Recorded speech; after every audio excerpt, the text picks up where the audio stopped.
নামাজ শেষ, ছড়িয়ে পড়ো জমিনে, রিজিক তালাশ করো, তবে ওয়াজকুরুল্লাহ কাসীরা, বেশি বেশি আল্লাহকে স্মরণ করো। কোনোভাবে ভাইয়া ছেলেরা বুঝতে শিখো, প্রিয় ভাই বুঝতে শিখো, ভাবতে শিখো।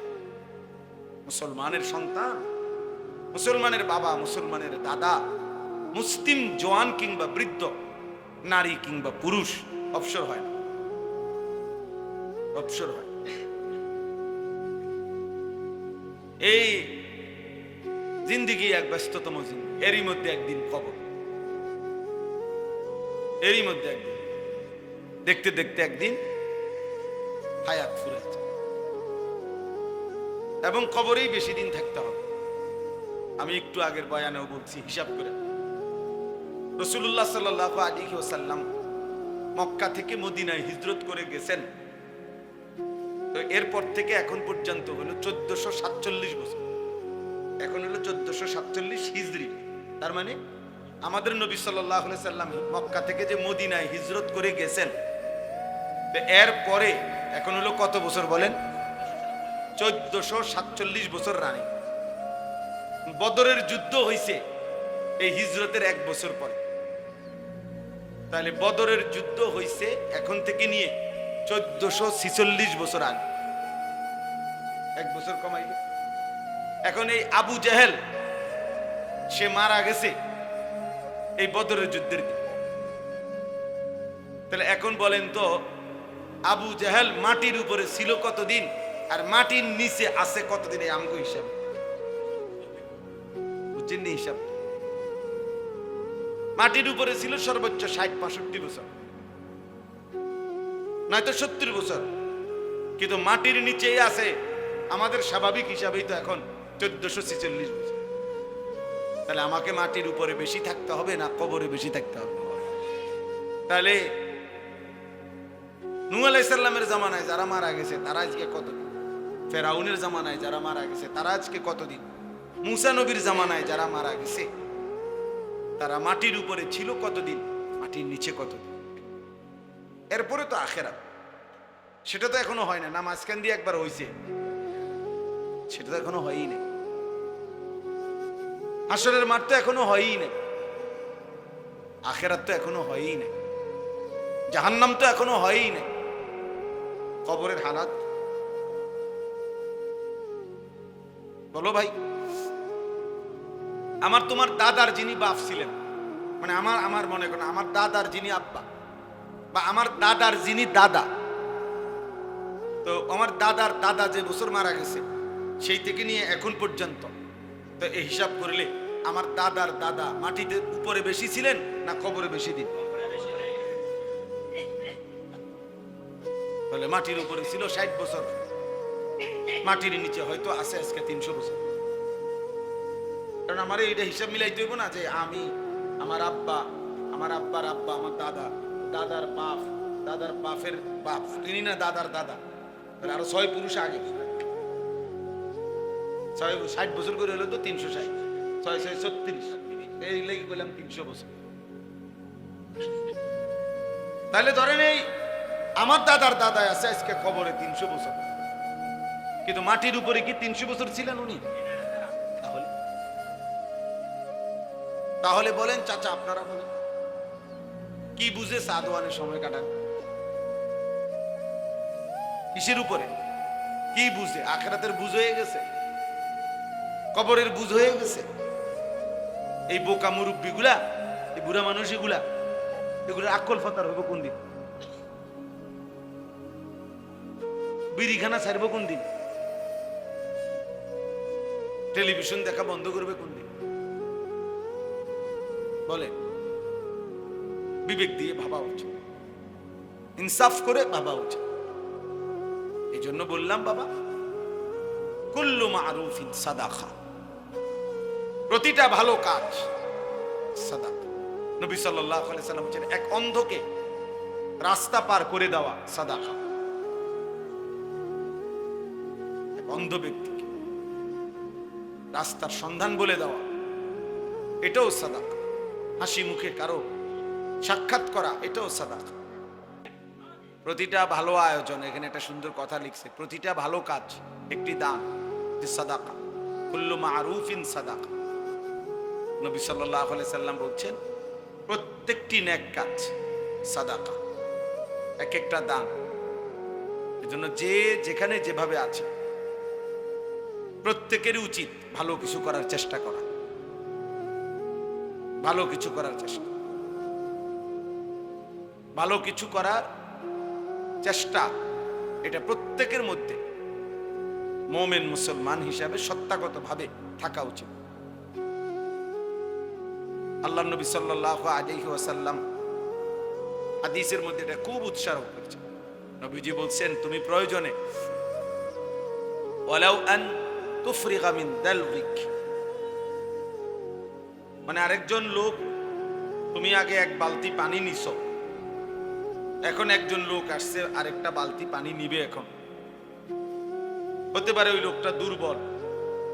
তো নবী সাল্লাল্লাহু আলাইহি ওয়াসাল্লাম বলেন তোমার বালতির পানিটা ওরে দিয়ে দাও ঢাইলা, তুমি আবার নতুন এক বালতি পানি নিয়ে নিলা, যে তোমার সবল। আল্লাহর নবী সাল্লাল্লাহু আলাইহি ওয়াসাল্লাম বলেন এইটুকু ভালো কাজ যে নিজের বালতি থেকে তার বালতিটা পুরাইয়া দিলা, এটাও সাদাকা, এটাও আল্লাহর রাস্তায় সাদাকা করার সওয়াব মিলে গেল। নবী সাল্লাল্লাহু আলাইহি ওয়াসাল্লাম বলছেন ওয়ালাউ আন তালকা আখাকা বিওয়াজহিন তালক, তোমার ভাইয়ের সাথে তার কোনো উপকার করতে পারলা না, হাসি মুখে তাকাইলা, সাক্ষাৎ করলা, এটাও সাদাকা। জন্য নবী সাল্লাল্লাহু আলাইহি ওয়াসাল্লাম বলছেন লা তাহকিরান্না মিনাল মারুফি শাইআন, কোন এক কাজকে সামান্য ছোট মনে করবা। এই পৃথিবীতে হাদিসের মধ্যে কথা বর্ণনা আছে যে অসৎ চরিত্রের নারী তৃষ্ণার্ত কুকুরকে পানি পান করায়া, তো এর বিনিময়ে আল্লাহ তাআলা তাকে মাফ করে দিয়েছে। তাহলে এই জন্য প্রত্যেকটা মুসলমান মুমিন প্রতিটা ভালো কাজের সুযোগকে কাজে লাগানো উচিত, নাই তো আমার জীবনের এটা লস।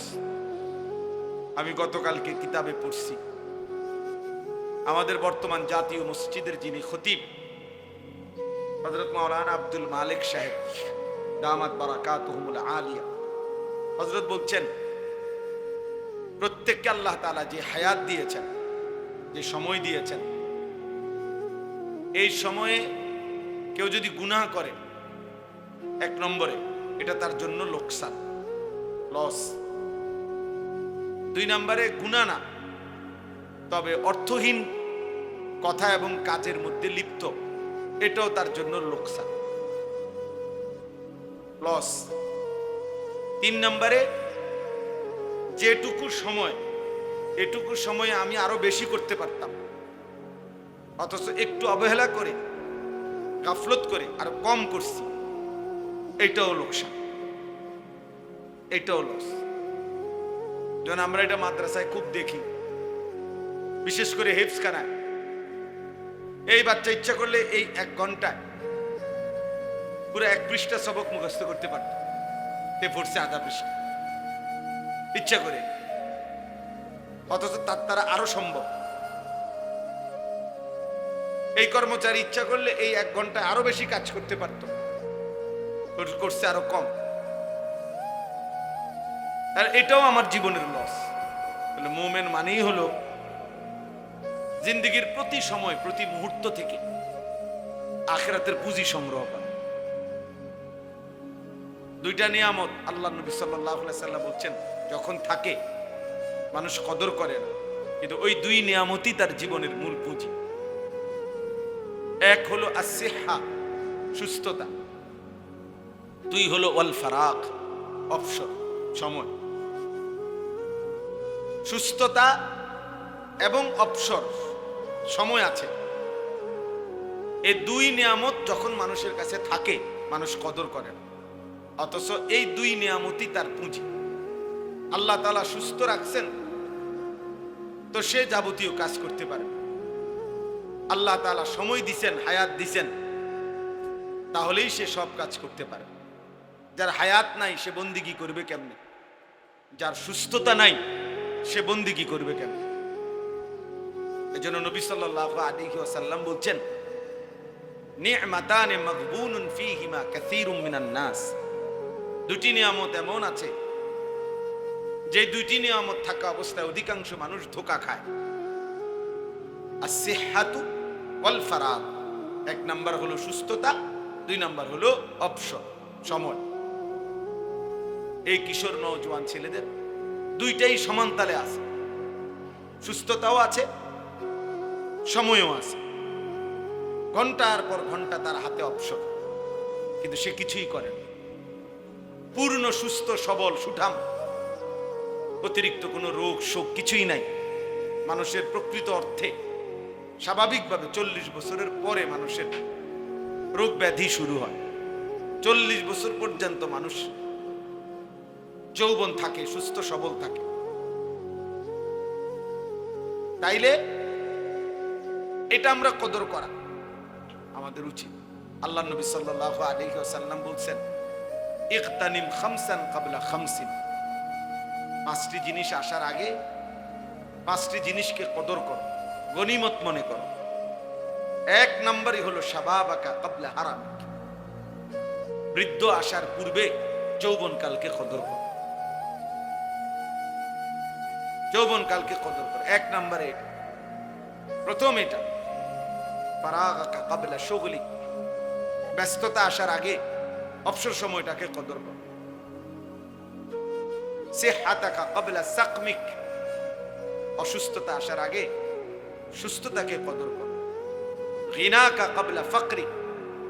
অভাব আসার আগে সচ্ছলতার সময়, এখন টাকা পয়সা আছে, এখন দান সাদাকা করো, এখন হজ করো, এখন উমরা করো, এটাকে কদর করো। হায়াতাকা ক্বাবলা মৌতিক। মৃত্যু আসার আগে হায়াতকে কদর, হায়াতকে কদর। তাহলে আমরা প্রত্যেকে এটা মনে রাখতে হবে। প্রত্যেকের উচিত যে যেভাবে যার যার সামর্থ্য অনুপাতে ভালো কাজের ফিকির করা, ভালো কাজের ফিকির অন্তরে আসা। বুজুর্গানে দ্বীন বলেন, উলামায়ে কেরাম বলেন, এটা আল্লাহ তাআলার পক্ষ থেকে বুশরা, মুমিনের জন্য একটা সুসংবাদ, যে তার অন্তরে নেক কাজের, ভালো কাজের ফিকির আছে। আমি মানুষের কল্যাণে, নিজের কল্যাণে, পরিবারের কল্যাণে, ইসলামের কল্যাণে আর কি করতে পারি? তা আমার মাথায় যদি ভিন্ন ভিন্ন ভিন্ন রূপী সুন্দর সুন্দর চিন্তা ফিকির আসে, এটা উত্তম, এটা বুশরা, এটা আল্লাহর পক্ষ থেকে যেন ওই বান্দার জন্য একটা সুসংবাদ। এজন্য তোমরা অনেক ছেলে পেলে আসো, গুনাহ আর নাফরমানি ছাড়া, সভ্যতা আর অশ্লীলতা ছাড়া কল্পনায় কিছুই আসে। ওই অন্তর বুঝাই যায় শয়তান পুরাটা দখল করে ফেলছে। আল্লাহ নবী সাল্লাল্লাহু আলাইহি সাল্লাম বলেন, শয়তান মানুষের কলবে ওত পেতে থাকে। ইজা যাকারাল্লাহ খানাস। যখন আল্লাহর স্মরণ করে শয়তান সরে যায়। বা ইজা গাফালা। যখনই আল্লাহর স্মরণ থেকে গাফেল হয়ে যায়, ওয়াসওয়াসা। তৎক্ষণাৎ শয়তান তাকে গুনাহের ওয়াসওয়াসা দিতে শুরু করে। আল্লাহ তাআলা বলেন, ওমান ইয়াত্তাবি খুতুওয়াতিশ শাইতান। শয়তানের রাস্তা যে অনুসরণ করবে, মানে গুনাহের রাস্তা, ফা ইন্নাহু ইয়া'মুরু বিল ফাহশা ওয়াল মুনকার। শয়তান তাকে সারাক্ষণ অশ্লীলতা, বেহায়াপনা, অসভ্যতা এবং যাবতীয় গুনাহের আদেশ করতে থাকে। আল্লাহ তাআলা কুরআনুল কারীমের মধ্যে বলছে, আশ-শাইতানু ইয়াইদুকুমুল ফাকরা। শয়তান তোমাদেরকে অভাব এবং দারিদ্রতার ভয় দেখাবে, এবং ওয়া'মুরু বিল ফাহশাতি ওয়াল মুনকার। অশ্লীলতার, বেহায়াপনা, গুনাহের কাজের আদেশ। তাহলে অবসর থাকলেই শয়তান এসে বাসা বাঁধে। আর তখন শয়তান যারে ধরতে পারে তাকে সে শুধুই অসভ্যতা, অশ্লীলতা। শয়তানের প্রথম কুমন্ত্রণা কি? শয়তানের প্রথম কুমন্ত্রণা হলো নারীকে কেন্দ্র করে গুনাহ। এটা মনে রাখবেন, জওয়ান হোক বুড়া হোক, শয়তানের কাছে যে ধরা খায়, শয়তানের কাছে যে নিজেকে সঁপে দেয়, শয়তান মানুষকে দিয়ে প্রথম কি করাইতে চায়, নারীকে কেন্দ্র করে গুনাহ করাইতে চায়। এই জন্য বুড়া মানুষ চা দোকানে গেলেই উনি বসে বসে টেলিভিশনে দেখে, অথচ বুড়ো ওনার জানে ওনার শরীরে টেম্পার নেই, ওনার কোনো জওয়ানি নাই, কিন্তু এরপরেও উনি এই নারীর ছবি, নাচ গান নির্লজ্জ বেহায়ার মতো তাকায় তাকায় দেখে, তাকায় তাকায় দেখে। শয়তান তাকে এমন নির্লজ্জ বানায় দিছে যে তার নাতির সমবয়সী, ছেলের সমবয়সী ছেলে পেলেও আশেপাশে থাকে, কিন্তু বুড়া মিয়া এমন অসিব্য, এমন লজ্জা শরমহীন যে উনার হায়াও লাগে না যে আমি কার সামনে বেড়ি চাই।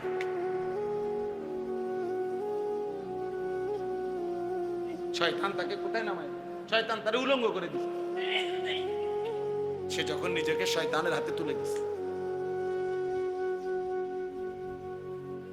উনি যখন নিজেকে শয়তানের হাতে তুলে, তো শয়তান তাকে যেন বিবস্ত্র করে দিছে, একেবারে বেহায়া বানায় দিছে। এজন্য অবসর থাকতে নাই। মুমিন অবসর হয় না, মুমিনের দুনিয়ায় কোনো অবসর নেই। ফাইযা কাদাইতুমুস সালাতা ফাযকুরু, আল্লাহ বলেন নামাজ শেষ হয়েছে বান্দা, ফাযকুরু, পুনরায় আবার আল্লাহর জিকির করো। ফাইযা কাদাইতুম মানাসিকাকুম ফাযকুরু, আল্লাহ বলেন হজ্জের কাজ শেষ হয়েছে, পুনরায় আল্লাহর জিকির করো। ওয়ালিতুকমিলুল ইদ্দাতা ওয়ালিতুকাব্বিরু, রমজান মাসের রোজা গুনে গুনে পুরা মাস শেষ হয়েছে, আল্লাহ বলেন শেষ করো রোজা মাস, শেষ হলেই ওয়ালিতুকাব্বিরু, আল্লাহ তাআলার তাকবীর, আল্লাহু আকবারের তাসবিহ পড়তে থাকো। আল্লাহ তাআলা বলেন ওয়াযকুরুল্লাহ ফি আইয়ামিন মা'দুদাত, হজ্জের শেষ পাথর মারে অবসর হয়েছে, তো পরের 2 দিন, পরের 3 দিন তো আল্লাহ তাআলার জিকির করো।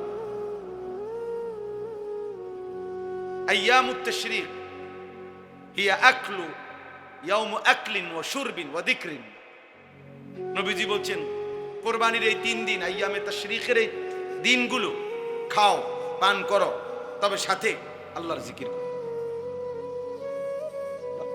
অবসর কই?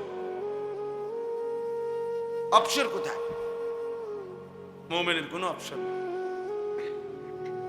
মুমিন যখন কোন নির্ধারিত ইবাদতে ব্যস্ত আছে তখনও আল্লাহর জিকির, নির্ধারিত ইবাদত থেকে যখন ফারেগ হবে তখনও আল্লাহর জিকির। এজন্য বুজুর্গানে দিন বলে দস্ত বকার দিল বয়ার, মুমিনের হাত থাকবে কাজে, দিল থাকবে ইয়ার মানে বন্ধু, তার বন্ধুর সাথে মানে আল্লাহ তাআলার সাথে। দিল বয়ার, দিল থাকবে বন্ধুর সাথে, হাত থাকবে কাজের সাথে। কাজ করো, বাজার করো, ব্যবসা করো, চাকরি করো, ক্ষেত খামার করো, 24 ঘন্টা কাম করো, মানা নাই। আল্লাহকে না বলো, আল্লাহকে না বলো। ফাইদা কুদিয়াতিস সালাহ ফান্তাশিরু ফিল আরদ ওয়াবতাগু মিন ফাদলিল্লাহ ওয়াযকুরুল্লাহ, নামাজ শেষ ছড়িয়ে পড়ো জমিনে, রিজিক তালাশ করো, তবে ওয়াযকুরুল্লাহ কাসীরা, বেশি বেশি আল্লাহকে স্মরণ করো। কোনোভাবে ভাইয়া ছেলেরা বুঝতে শেখো, প্রিয় ভাই বুঝতে শেখো, ভাবতে শেখো। মুসলমানের সন্তান, মুসলমানের বাবা, মুসলমানের দাদা, মুসলিম জওয়ান কিংবা বৃদ্ধ, নারী কিংবা পুরুষ অবসর হয় না, অবসর হয়। এই জিন্দিগি এক ব্যস্ততম জিন্দিগি, এরই মধ্যে একদিন কবর, এরই মধ্যে একদিন দেখতে দেখতে একদিন হায়াত ফুরে যায়, এবং কবরেই বেশি দিন থাকতে হবে। আমি একটু আগের বয়ানেও বলছি, হিসাব করে রাসূলুল্লাহ সাল্লাল্লাহু আলাইহি ওয়াসাল্লাম মক্কা থেকে মদিনায় হিজরত করে গেছেন, তো এরপর থেকে এখন পর্যন্ত হলো 1447 বছর। এখন হলো 1447 হিজরি। তার মানে আমাদের নবী সাল্লাল্লাহু আলাইহি সাল্লাম মক্কা থেকে যে মদিনায় হিজরত করে গেছেন, তো এর পরে এখন হলো কত বছর বলেন? 1447 বছর রানিং। বদরের যুদ্ধ হয়েছে এই হিজরতের 1 বছর পর। তাহলে বদরের যুদ্ধ হয়েছে এখন থেকে নিয়ে 1446 বছর আগে, 1 বছর কমাই। এখন এই আবু জেহেল সে মারা গেছে এই বদরের যুদ্ধের দিন। তাহলে এখন বলেন তো আবু জেহেল মাটির উপরে ছিল কতদিন আর মাটির নিচে আছে কতদিন? এই আমগো হিসাব বুঝছেন নি? হিসাব মাটির উপরে ছিল সর্বোচ্চ 60-65 বছর, নয়তো 70 বছর, কিন্তু মাটির নিচেই আছে আমাদের স্বাভাবিক হিসাবেই তো এখন 1446 বছর। তাহলে আমাকে মাটির উপরে বেশি থাকতে হবে না কবরে বেশি থাকতে হবে? তাহলে নূহ আলাইহিস সালামের জামানায় যারা মারা গেছে তারা আজকে কতদিন? ফেরাউনের জামানায় যারা মারা গেছে তারা আজকে কতদিন? মুসা নবীর জামানায় যারা মারা গেছে তারা মাটির উপরে ছিল কতদিন, মাটির নিচে কতদিন? এরপরে তো আখিরাত, সেটা তো এখনো হয় না। নামাজ কান দিয়ে একবার হইছে, সেটা তো এখনো হয়ই না। হাসরের মাঠ তো এখনো হয়ই না, আখিরাত তো এখনো হয়ই না, জাহান্নাম তো এখনো হয়ই না, কবরের হালাত বলো ভাই।